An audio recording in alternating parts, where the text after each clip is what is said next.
Je pense que maintenant, Paroliac doit comprendre dans quelle situation se trouvent les Madakhil avec le sujet du jugement avec autre que la loi d'Allah Azza wa Jal.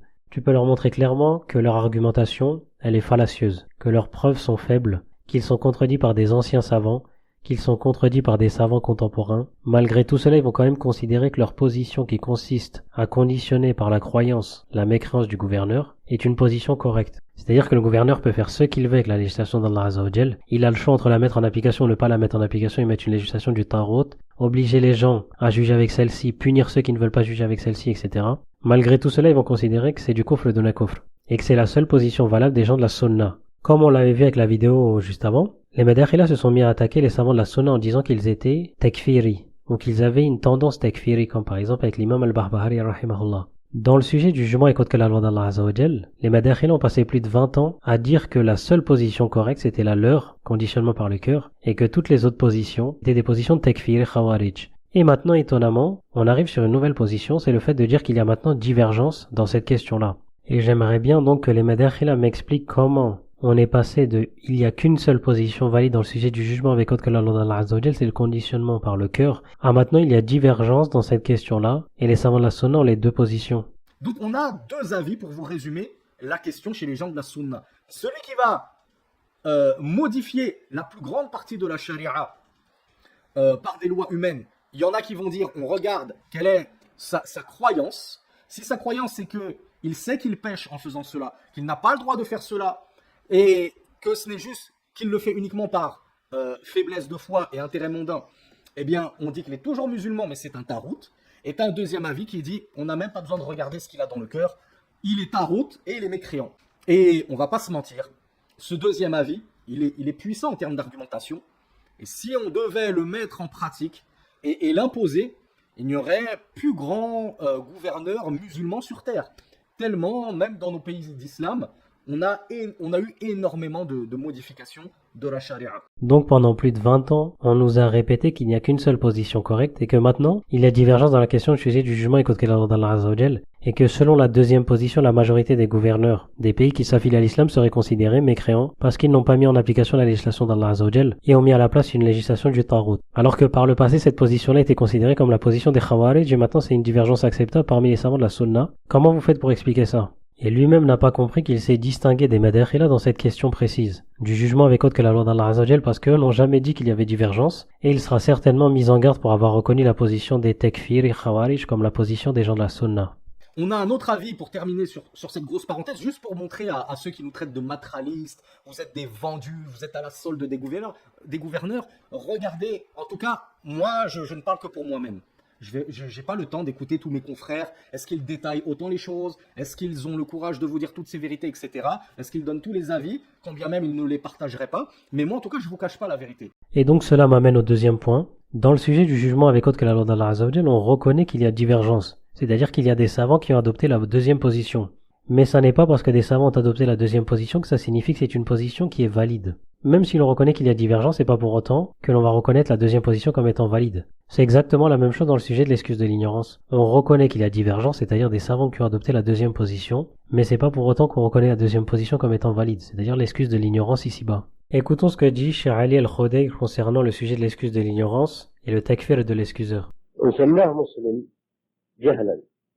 أو تأويلا هذا مذهبه يرى أن من ذبح من قال لا إله إلا الله وذبح لغير الله جهلا أنه يسمى مسلم والمانع لا يسمى مشرك هذا مذهبه. فهذه حكم المسائل الخفية فالأخطأ في هذه المسألة لكن لا يكفر ويبقى له حق الإسلام سواء كان من أهل السنة ومعه أصل الإسلام فقد يفعل هذا كثير أو التباسا بعض الحكام الذين هم في الواقع مبدلين مخالفين لشرع الله ثم يظن إسلامه أو يأتي من العلماء من يلبس على أنهم مسلمون فيظن ذلك فمن ظن ذلك ولبس عليه فهذا مسألة خفية يعذر في هذا الرجال ويعذر في التلبيس. C'est-à-dire que le sujet du jugement avec autre que la loi d'Allah Azza wa Jal et le sujet de l'excuse de l'ignorance sont considérés de la même manière. Écoutons ce que dit Cheikh Khalid al-Fulej concernant ce sujet-là. وأيضا يا شيخ سؤال أخير في هذه المسألة هل المسألة هذه تكفير العذر يا شيخ، وكوننا ننظر إلى العذر ونحكم هل بقيت عنده شبهة أم لا، هل هذه المسائل يعني ظاهرة جدا لكي حتى العوام يأتون إلى العذر يقولون يعني ما عندك شبهة أنت كافر؟ قصدي يا شيخ المسألة هذه تكفير العذر هل هي يعني واضحة جدا مثل عدم لكي حتى العوام يأخذون فيها يعني ليست فيها شيء من هذه خفاوة؟ المسألة مثل المسائل التي تسمى المسائل المعلومة بالدين بالضرورة. نعم. ليس معلومة بالدين بالضرورة، فهي مسألة فيها خلاف، في هناك من أهل العلم من يخالف في هذا، ومنهم من يعذر بالجهل ومنهم من لا يعذر. فما دام أن هناك خلاف وهناك من يخالف أهل السنة فإن قوله هذا يكون نحكم عليه بالخطأ وأنه قول غير صحيح، لكن لا نكفر العاذر ولا نصب أنه كافر مشرك بهذا الفعل الذي لم يكفر به الكافر حتى نقيم الحجة على المشرك. نعم. فإن أقمنا عليه الحجة وبينا للعاذر أن الحجة قد أقمناها عليه وتلونا عليه الآيات والأدلة والبراهين وعلم العاذر أن الحجة قد أقمناها عليه، أما إذا لم يعلم نعم. فيبقى على حكمه.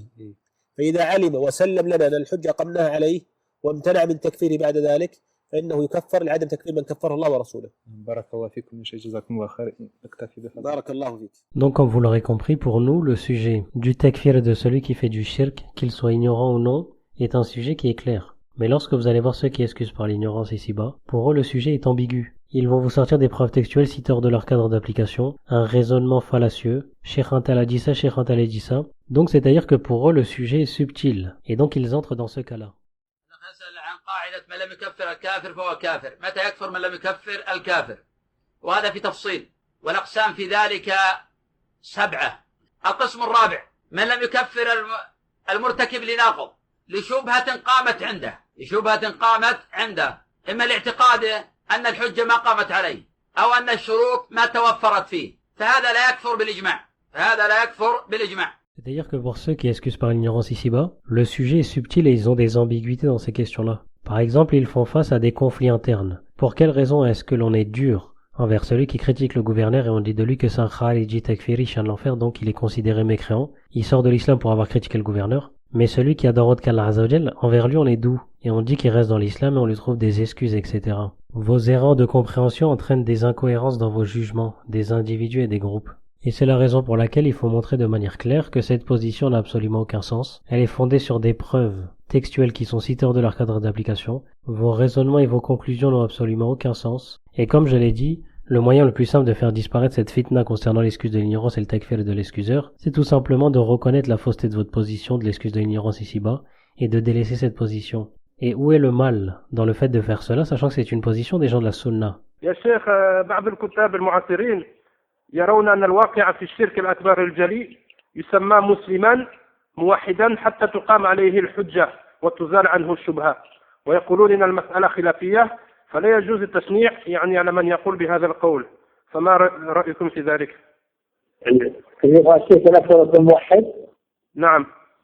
موحد لا يكون موحد، لكن لا يحكم عليه لا يحكم عليه حتى تقوم عليه حجة إذا كان مثله يجهل. إذا كان يجهل فلا يحكم عليه بالكفر وأمره إلى الله ولا يحكم عليه بأنه موحد.